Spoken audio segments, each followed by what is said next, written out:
Doctor సుదర్శనాచార్య గారికి, పెద్దలు lead India ఫౌండేషన్కి స్ఫూర్తి దీప్తి ఆచార్య గారు, ఈ వేదిక మీద పద్మభూషణ్ బిరుదాంకితులైనటువంటి గోపిచంద్ పక్కన కూర్చోవడం నా అదృష్టంగా నేను భావిస్తా ఉన్నాను.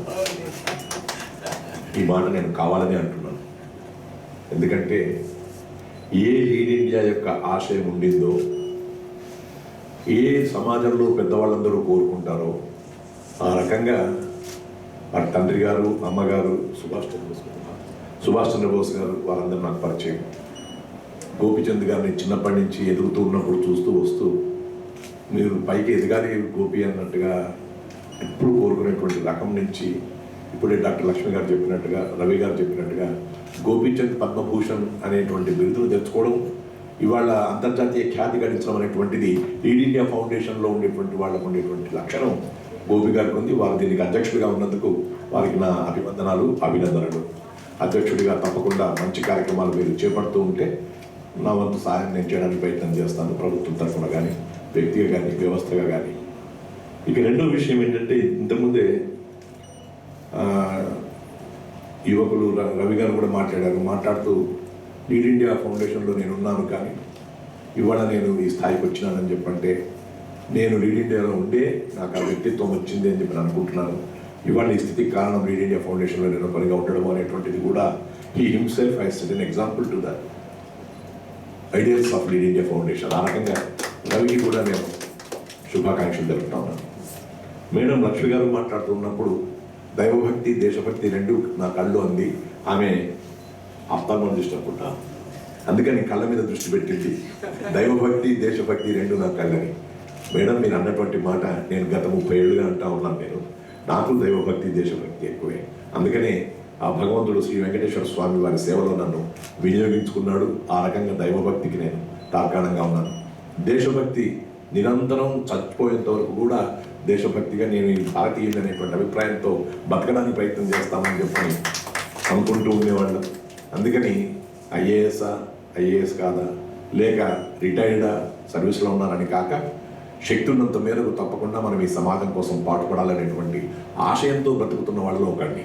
అందుకే సుదర్శనాచార్య గారు మళ్ళీ దీన్ని 2వ జాతీయోద్యమం అని చెప్పి అనడం అనేటువంటిది చాలా గొప్పగా ఉంది. డాక్టర్ అబ్దుల్ కలాంని దగ్గర నుంచి చూసాం. తిరుపతిలో ఉన్నప్పుడు దైవకి శర్మ గారు కూడా ఉన్నప్పుడు, తిరుపతిలో ఉన్నప్పుడు దాదాపు ఎంతమంది పిల్లలకి ఆయన ఒక స్ఫూర్తి. ఆయన మాట్లాడుతూ ఉంటే వినాలని చెప్పని నాకు కళ, అబ్దుల్ కలాం మాట్లాడుతుంటే వినాలి, ఆయన యొక్క స్ఫూర్తివంతమైనటువంటి ఉపన్యాసం వినాలని. అందుకనే కావాలని చెప్పని లీడ్ ఇండియా ఫౌండేషన్ వారిని తిరుపతికి రప్పించి స్వామివారి ఆశీర్వాదం తీసుకునేట్టుగా చేసి వారు మాట్లాడుతూ ఉంటే పులకించడం అయిపోయినాం. ఆ తర్వాత ఆ ఆశ సరిపోక మళ్ళీ హైదరాబాద్కి వచ్చాక 2013లో మళ్ళీ అబ్దుల్ కలాం గారిని లాల్ బహదూర్ స్టేడియంలో తీసుకొచ్చి వారి ఉపన్యాసం ఇక్కడ పిల్లలకందరికీ, విద్యార్థులకందరికీ అందాలని చెప్పారు. పెద్దల యొక్క మాటలు స్ఫూర్తిని అందిస్తాయి, పెద్దల యొక్క జీవితాలు స్ఫూర్తిని అందిస్తాయి, పెద్దల యొక్క నడవడి, పెద్దల యొక్క ప్రతి అడుగు కూడా తప్పకుండా అది ఎంతో గొప్పనైనటువంటి లక్ష్యాన్ని మనం చేకూర్చడానికి ప్రయత్నం చేస్తుంది. కాబట్టి ఇవాళ అబ్దుల్ కలాం గారి వర్ధంతి నాడు మనం వారిని స్మరించుకోవడమే ఒక పుణ్య కార్యక్రమం. సామాన్యుడు కాదు అబ్దుల్ కలాం. ఆయన జన్మతః ముస్లిం అయితే అయ్యుండొచ్చు, కానీ భగవద్గీతను నేను పఠిస్తానని చెప్పేటువంటి ముస్లిం మనకు ఎవరు ఉన్నారు అని చెప్పంటే డాక్టర్ అబ్దుల్ కలాం. అది మనం చాలా జాగ్రత్తగా గమనించాల్సిన అవసరం ఉంది. రామేశ్వరంలో పుట్టిండొచ్చు, కానీ తాను రాష్ట్రపతి భవన్లో ఉన్నప్పుడు అందరినీ పిలిచి తనతో పాటు రాష్ట్రపతి భవన్లో కావాల్సినటువంటి సౌకర్యాలు వాళ్ళకందరికీ అందించాలని చెప్పినటువంటి వ్యక్తి. ఆయన బంధువులు కానీ, లేక కావాల్సినటువంటి వాళ్ళు కానీ, లేకపోతే తన కుటుంబ సభ్యులు కానీ వస్తే ఒక రాష్ట్రపతిగా వాళ్ళకి ఎంత బిల్ అయింది, ఈ బిల్ అంతా కూడా నేనే కడతాను పర్సనల్గా అని చెప్పని తన జీతంలో నుంచి బిల్లు కట్టినటువంటి మహానుభావుడు. ఎంతోమంది ప్రభుత్వ సర్వెంట్స్కి, ఉద్యోగస్తులకి ఇది ఒక ఆదర్శకరమైనటువంటి విషయం. నేను అందుకనే అంటుంటాను, నీతి, నిజాయితీ, ధైర్యం, స్ఫూర్తి ఇవన్నీ కూడా భగవంతుడు ఇచ్చేటువంటి లక్షణాలు మానవునికి. వాటిని 10 మందికి పంచడానికి కోసం చెప్పి మనం ప్రయత్నం చేయాలంటే లీడ్ ఇండియా ఫౌండేషన్ దానికోసం ప్రయత్నం చేస్తుందని ఆశిస్తూ, లీడ్ ఇండియా ఫౌండేషన్ చేసేటువంటి ప్రతి కార్యక్రమానికి నా వంతుగా నేను తప్పకుండా మీతో పాటు ఉంటాను, మీలో ఒకరిగా ఉంటాను. అబ్దుల్ కలాం నాకు చాలా ఆదర్శం. నా జీవితంలో నాకు ముందుగా వివేకానందుడు, వివేకానందుని స్ఫూర్తితో నేను చదువుకున్నాను. వివేకానందుని స్ఫూర్తితో నేను సజీవంగా సమాజంలో ఒకటిగా ఉన్నాను. ఆ తర్వాత అబ్దుల్ కలాం యొక్క చరిత్ర, అబ్దుల్ కలాం యొక్క జీవితాన్ని, అబ్దుల్ కలాంని స్వయంగా చూసిన తర్వాత నాకు రెండవ వ్యక్తి స్ఫూర్తిగా అబ్దుల్ కలాం గారు. వీరిరువురికి నేను నమస్కరిస్తూ, ఇక్కడ ఉన్నటువంటి మీడియా మిత్రులు కూడా తమ యొక్క జీవితాల్లో కూడా అబ్దుల్ కలాంని ఆదర్శంగా తీసుకోవాలని చెప్పని ఒక మిత్రుడిగా, మీలో ఒకటిగా నేను మీతో మనవి చేసుకుంటూ, ఎందుకంటే మీడియా మీరు ప్లే చేసేటువంటి రోల్ చాలా గొప్పది. భగవంతుడు మీకు అవకాశం ఇచ్చినప్పుడు కొంత ధైర్యం, కొంత స్ఫూర్తి, కొంత నిజాయితీతో మీరు కూడా ఉంటే మనందరం కూడా బడో దేశ్కు బడావ్ అనేటువంటి కార్యక్రమంలో భాగస్వాములు అవుదామని చెప్పని మీ అందరికీ కూడా మనవి చేసుకుంటూ, మరొకసారి అబ్దుల్ కలాం గారి వర్ధంతి నాడు వారి స్మరణలో వారికి నివాళులు అర్పించుకుంటూ సెలవు. ధన్యవాదాలు డాక్టర్ రమణాచారి ఆచార్య గారు.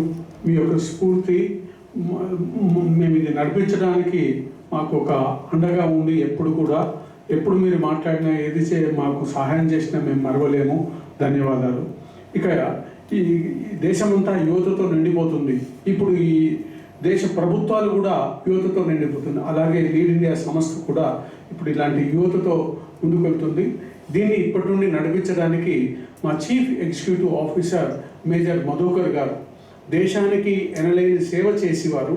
దేశ రక్షణ కొరకు జీవితాన్ని అంకితం చేసి రాష్ట్ర రిపబ్లికన్ డే పరేడ్కి వారు నాయకత్వం వహించి ఇక రిటైర్మెంట్ తీసుకొని దేశంలో కావలసినటువంటి మార్పులు ఏమున్నాయని ఒక పటిష్టమైనటువంటి ప్రణాళికాబద్ధంగా ఎన్నుకొని లీడ్ ఇండియా అందులో అన్నిటికంటే అగ్రగామిగా ఉంది కాబట్టి నా జీవితాంతం కూడా నేను దీనికి అంకితం అయ్యి మార్గదర్శనం చేస్తాను అని అటు టెక్నాలజీని వాడి చాలా ఆయన యొక్క మిలిటరీ ఎక్స్పీరియన్సెస్ను వాడి దీనికంతా ఒక రివైజ్డ్ రోడ్ మ్యాప్ వేసి ఒక నూతన ఒరవడిని ఇస్తున్నటువంటి మా young leader chief executive officer major Madhukarji.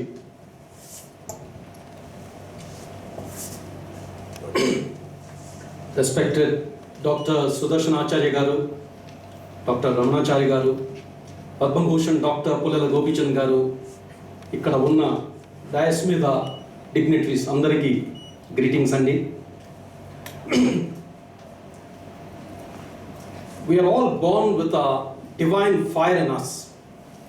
Our efforts should be to give wings to that fire and fill the world with the glow of its goodness అన్నారు మన డాక్టర్ ఏపీజే అబ్దుల్ కలాం గారు.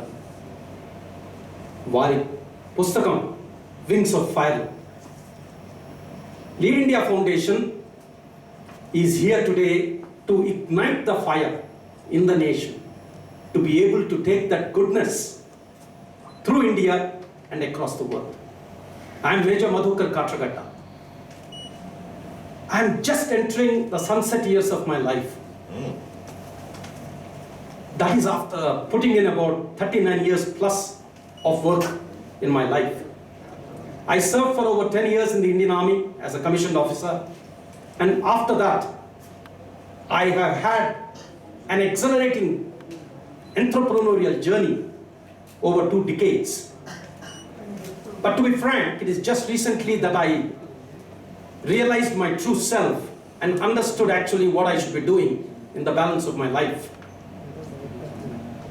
I feel very proud and privileged and honored at this juncture of my life to take up this kind of a great responsibility of leading Lead India to make our beloved Dr. APJ Abdul Kalam Gari dream real.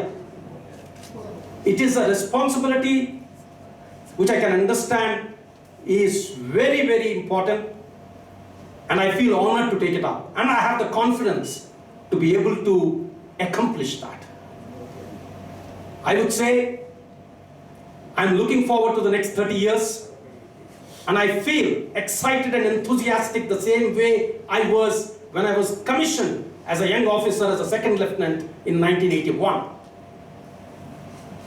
I believe that I should work through my life in being a soldier, because I believe I should protect the society. I would like to be a scholar because I believe that learning is continuous from birth to death, and I believe in being a spiritual because I know that we have come with nothing and we will go with nothing. And if these words, what I would like to say to all of you is, Lead India Foundation has got a very big objective, a dream by itself. Transform 20 crore Indian youth by 2025 and transform India into a developed nation by 2030. I'm sure there are lots of people across the country who would wonder, is this possible?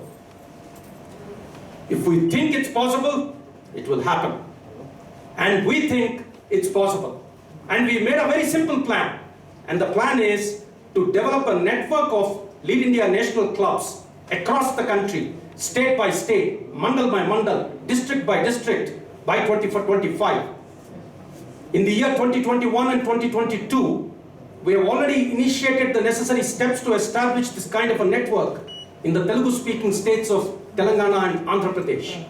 In these 2 years, we are planning to establish over 1,300 Lead India national clubs at the mandal levels. And I take pleasure in announcing to all of you that our first Lead India national club has been inaugurated in Karimnagar yesterday, taking Kargil Vijay Divas as a big inspiration. This is just the beginning, and as I would say the Chief Executive Officer of Lead India Foundation, I am looking forward to initiate this Ashwamedha Yajna, which is going to start here and spread across the country. Jai Hind, Jai Bharat, Lead India. ఇంకా సరస్వతి పుత్రులు దైవజ్ఞ శర్మ గారు మాకు నిరంతరంగా వారి దైవ అనుగ్రహాన్ని ప్రసాదిస్తూ వచ్చారు. సంక్షిప్తంగా వారి Give your blessings. భారత రాష్ట్రపతిగా అసలు ప్రపంచ చరిత్రలో 2 దుస్తులతో మళ్ళీ వెళ్ళేటప్పుడు 2 దుస్తులతో వచ్చినటువంటి ఒక అక్షర అవధూత అబ్దుల్ కలాం గారు. చిరంజీవి లక్ష్మి చెప్పినట్టు తన జీవితానికి ఒక పరమార్థాన్ని ఏర్పాటు చేసినటువంటి సౌజన్యమూర్తి. పెద్దలు రమణాచారి గారి మాటల్లో పుట్టడము, జీవించడము, మరణించడం ఇది ప్రక్రియ. ఆ ప్రక్రియలో ఒక సాధనా శక్తిని సంపాదించినటువంటి మహనీయ మూర్తి. చివరిగా ఒక మాట, సుదర్శనాచార్యుల వారు అప్పుడు ఈవోగా ఉన్నటువంటి రమణాచారి గారిని నేను రిక్వెస్ట్ చేశాను, అబ్దుల్ కలాం గారిని మనం ఇక్కడ పిలవాలి. నన్ను సెంట్రల్ ధార్మిక అడ్వైజరీ మెంబర్గా వేశారు వారు, రాజశేఖర రెడ్డి గారి యొక్క ఆశీర్వాదంతో, వారి సహకారంతో. అప్పుడు రమణాచారి గారితో మాట్లాడిస్తే 20,000 మందిని సంధికాలంలో నమోదు చేసినటువంటి ఘనత రమణాచారి గారిది. అంతమందిని జాతీయ పతాకాలతో పెద్ద సభ ఏర్పాటు చేసి ఆ సభలో ఉండటం, ముఖ్యంగా గోపీచంద్ గారు ఉండటం చాలా సంతోషం. గోపీచంద్ గారు ఒక మౌనముని లాంటి వాడు, ఎక్కువ మాట్లాడు. ఆయన నిర్మాణాత్మకమైన పని విద్యార్థిగా తన ప్రస్థానాన్ని ప్రారంభం చేసి ఇవాళ తెలుగువాడికి అంతర్జాతీయ ఖ్యాతి ఆపాదించినటువంటి మా గోపీచంద్ గారు ఇవాళ ఈ కార్యక్రమాన్ని సంతోషిస్తూ, లీడ్ ఇండియా సమగ్ర భవిష్యత్తు కాంక్షిస్తూ, ఆశీర్వదిస్తూ సెలవు. ఈ కార్యక్రమానికి మీ అమూల్యమైనటువంటి సమయాన్ని ఇచ్చి, అసలు ఈ దేశంలో భవిష్యత్తు అంతా కూడా మా మీడియా మిత్రుల పైననే ఉంది. మీరు ఇంత సమయాన్ని ఇచ్చి దీన్ని ముందుకు తీసుకెళ్తున్నందుకు ప్రతి ఒక్కరి మీడియా మిత్రులందరికీ హృదయపూర్వక ధన్యవాదాలు తెలుపుకుంటూ, మీరు ఈ అబ్దుల్ కలాం వర్ధంతిని ప్రజల్లోకి, లీడ్ ఇండియా ఉద్యమాన్ని 2వ జాతీయ ఉద్యమంగా తీసుకెళ్తారని ఆశిస్తూ మీ అందరికీ కూడా నమస్సుమాంజలు, ధన్యవాదాలు. May God bless all.